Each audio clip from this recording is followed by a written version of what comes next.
Bonjour à tous, bienvenue dans l'interview. Bonjour Benoît Lynx. Bonjour. Vous êtes député écolo. Est-ce que l'Europe part à la dérive sur le dossier des migrants ? En tout cas, beaucoup de migrants ont subi la politique européenne répressive en matière de migration. Et la Belgique est complice de cette politique répressive en matière de migration. Aujourd'hui, on dépense plus d'argent à essayer de combattre ces migrants. Et regardez, aujourd'hui, il y a un sommet européen qui va commencer d'ici 1 heure ou 2, qui va décider de 10 décisions, et 9 sont des décisions répressives.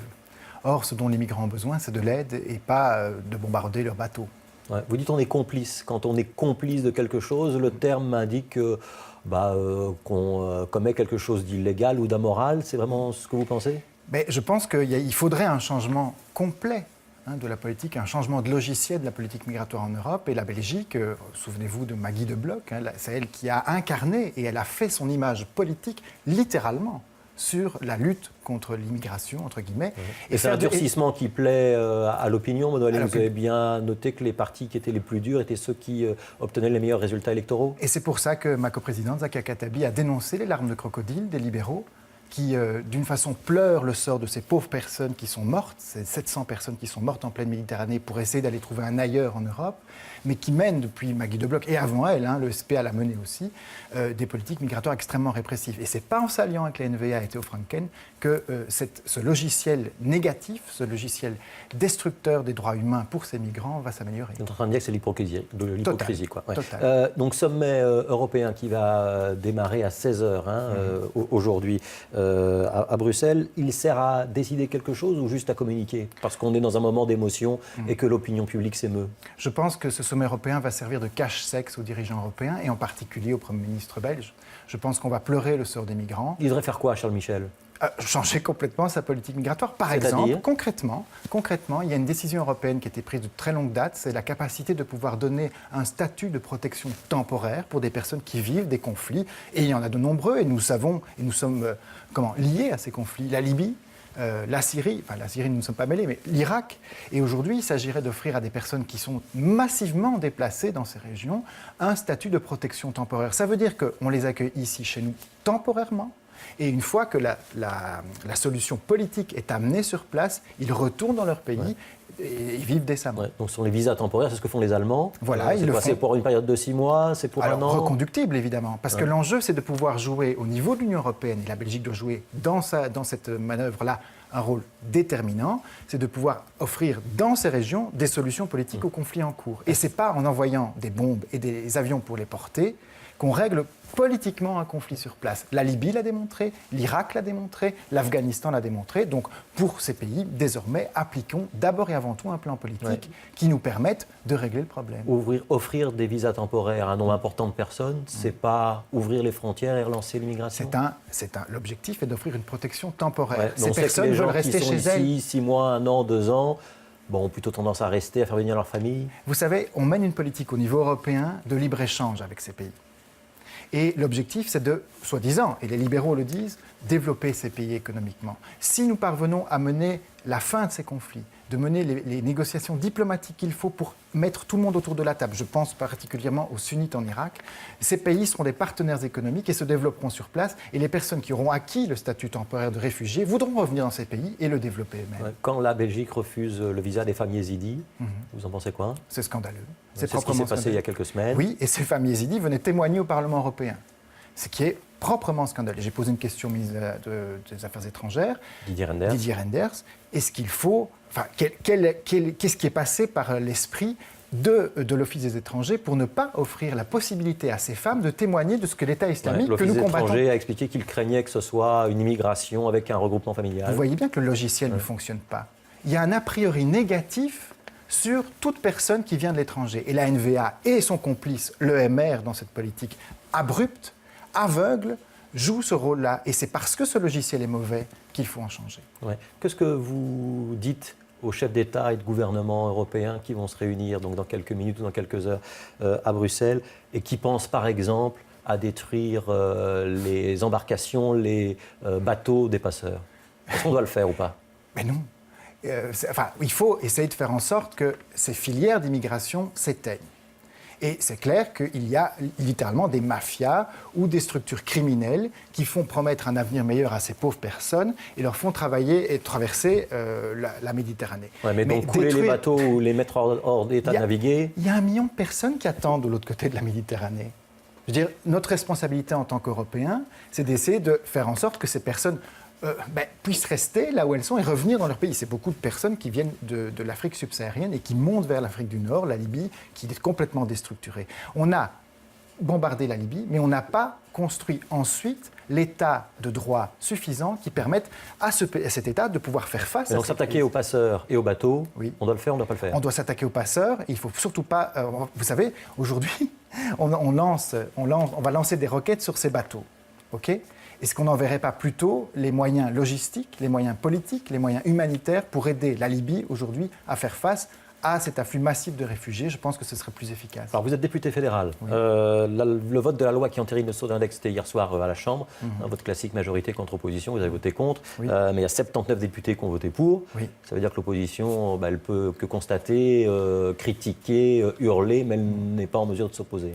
Donc c'est une mesure antisociale et les écologistes, avec les autres partis d'opposition, ont bataillé ferme pour essayer de la reporter le plus tard possible et essayer de la supprimer. Bon, on n'a pas la majorité actuellement. Les personnes qui pensent que cette décision est mauvaise n'ont pas la majorité, mais nous avons bataillé pour faire en sorte qu'elle soit introduite le plus tard entre en effet le plus tard possible. Ouais, mais hier, donc la CGSP, donc le syndicat socialiste secteur public, était dans la rue. On sait que la CSC se réunit aujourd'hui, demain, pourrait décider de son côté d'action. Qu'il y a vous au Parlement, il y a le PS, il y a encore le PTB, et qu'il y a une multitude de discours différents. Si on continue à être en ordre dispersé dans l'opposition, est-ce qu'on ne fait pas le jeu de la majorité? Est-ce qu'on n'est pas un peu plus faible? On n'est pas dispersé dans l'opposition. On a défendu, avec nos approches différentes, le principe du contrat social qui lie la Belgique. Aujourd'hui, la concertation sociale, c'est l'objectif dans le viseur de la NVA et de son allié MR. Ouais. Mais est-ce que PS, PTB et Écolo ont le même objectif, travaillent ensemble, ou c'est un petit peu chacun pour soi dans l'opposition? Si j'étais socialiste, je serais député socialiste. Si j'étais communiste et stalinien, je serais probablement député PTB. Mais ce n'est pas le cas, je suis écologiste. Et donc, on a une vision de la société qui est différente. Mais on peut se rejoindre, en tout cas, dans la défense des acquis sociaux, et c'est ce que nous avons fait hier. Comme je dis, l'objectif du saut d'index, il n'est pas tellement... il n'est pas budgétaire parce que l'effet va être assez limité pour l'État. Par contre, il va être catastrophique pour les citoyens et les travailleurs et les allocataires sociaux.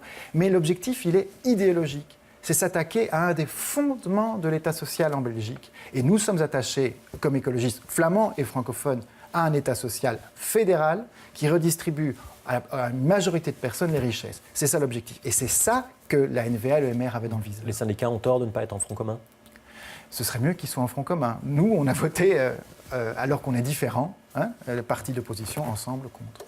Est-ce qu'il y a des armes nucléaires en Belgique? Ah oui, malheureusement, oui. C'est un oui franc, affirmatif, définitif. Sans aucun doute. Désormais, même les partis de la majorité ne s'en cachent pas. Ouais, je vous pose cette question parce que le débat est revenu également hier à la Chambre. Vous vous dites qu'il y a des armes nucléaires. Les autorités n'ont jamais commenté de manière officielle. On suspecte qu'il y ait des armes nucléaires à Klein de Bruegel. Il faut les démanteler, les retirer? Il faut les retirer. Pour deux raisons. La première, c'est qu'il faut balayer devant sa porte avant de demander à l'Iran qu'elle ne se dote pas de l'arme nucléaire.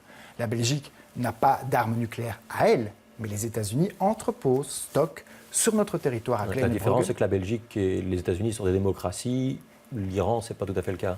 Oui, mais je veux dire, il n'empêche que, qu'on soit une démocratie ou pas, c'est une arme de destruction massive. Ouais, vous avez déposé une proposition de loi qui demande à ce qu'on rompe d'éventuels accords secrets qui auraient été conclus. Voilà. Ouais, c'est quoi l'idée? Et donc l'idée, c'est de dire que toute arme de destruction massive, comme l'est l'arme nucléaire, ne puisse pas être stockée, transportée et manutentionnée en Belgique. Ouais, ça veut dire que vous suspectez qu'il y a des accords secrets entre la Belgique et les États-Unis. Ah, ça, je ne suis pas le seul à le dire. Ouais, est-ce que la Belgique a les moyens de se fâcher avec le grand frère américain? Vous savez, le Canada, qui est quand même le voisin et un allié stratégique des États-Unis, l'a fait.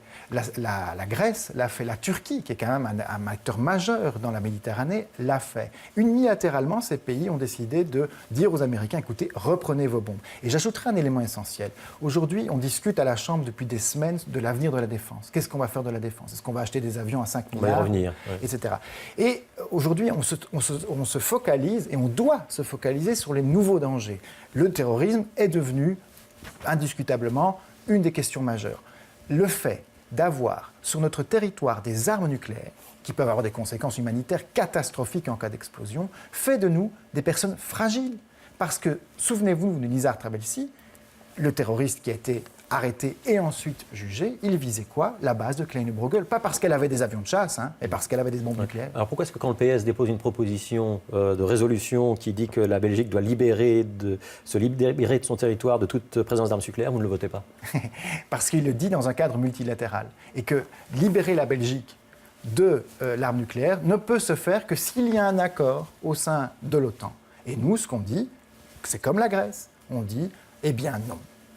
Il ne faut pas attendre un accord au sein de l'OTAN parce que vous ne l'obtiendrez jamais. Les Américains, ils veulent garder des bombes pour des raisons impérialistes ou des raisons historiques ou des raisons de mauvais jugement par rapport aux intérêts stratégiques qui sont les leurs aujourd'hui. Et nous disons, eh bien, faisons comme la Grèce, unilatéralement, disons aux Américains, nous ne voulons plus vos armes chez nous. Vous êtes un antimilitariste ou pas? Je suis un pacifiste. Et ça passe par le fait que ce soit les politiques qui prennent les décisions militaires et non pas les militaires qui prennent les décisions politiques. Denis Ducarme, député, chef de groupe du mouvement réformateur, je ne sais pas si c'est votre meilleur ami. Ah non, ça vous l'avez vu. Et il vous traite d'antimilitariste primaire. Moi je dis qu'il est un militariste primaire alors. Ouais. Ça veut dire qu'il y a un différend irrémédiable. Mais non, mais regardez, écoutez. Mais une question, est-ce qu'on doit remplacer les F-16 qui sont en fin de vie, qui commencent à être difficilement opérationnels par d'autres avions, même si ça coûte cher pour la Belgique, ou est-ce qu'on se passe de chasseurs, bombardiers, quand on est la nation belge? Alors, aujourd'hui, il y a des chasseurs bombardiers. Parce que ça, c'est un des différends entre vous deux. Fondamental, oui. Ouais. Nous pensons qu'à l'heure où on demande à plein de citoyens de faire des efforts, et à une majorité de citoyens, de faire des efforts sur les budgets de la santé, de la sécurité sociale, et qu'on leur demande de faire un saut d'index qui va leur coûter cher tout au long de leur carrière ou qui va coûter cher à leur allocation, et qu'on achète par ailleurs 4 à 5 milliards d'avions de chasse, il y a quand même une question à se poser dans les priorités que cette majorité pose. Et acheter des avions de chasse à ce prix-là, alors qu'on fait des économies ailleurs, est déplacé. C'est tout simplement déplacé. Est-ce que nous avons besoin d'avions de chasse alors qu'il n'y manque pas d'avions de chasse dans l'entièreté de l'Europe? Nous avons des partenaires. C'est partie de nos obligations de l'OTAN de participer, de contribuer à la force globale. L'obligation de l'OTAN de quoi? De porter des armes nucléaires qui sont entreposées chez nous? Parce que c'est ça la question aujourd'hui. On a l'impression que ce marché est conditionné. Il est conditionné par le fait qu'on veut avoir l'air positif ou partenaire des États-Unis, et en même temps conditionné parce que nous donc si l'appel d'offres précise qu'on doit pouvoir porter des bombes nucléaires dans ces avions, ce qui favoriserait l'avion américain, le F-35 contre le Rafale français, ce serait la confirmation qu'il y a des armes nucléaires à Kleine Bruegel? Ah oui, clairement, mais je pense que c'est clairement lié. Aujourd'hui, vous savez, il y a une note stratégique qui était sortie des généraux belges qui dit la Belgique aujourd'hui ait la capacité de porter des armes, des bombes normales et des bombes nucléaires, et c'est ce qu'ils veulent faire à l'avenir encore. Merci Benoît Ellings d'avoir été l'invité de l'interview. Demain, c'est Stéphanie Meyer qui présentera l'interview. Bonne journée et bonne soirée.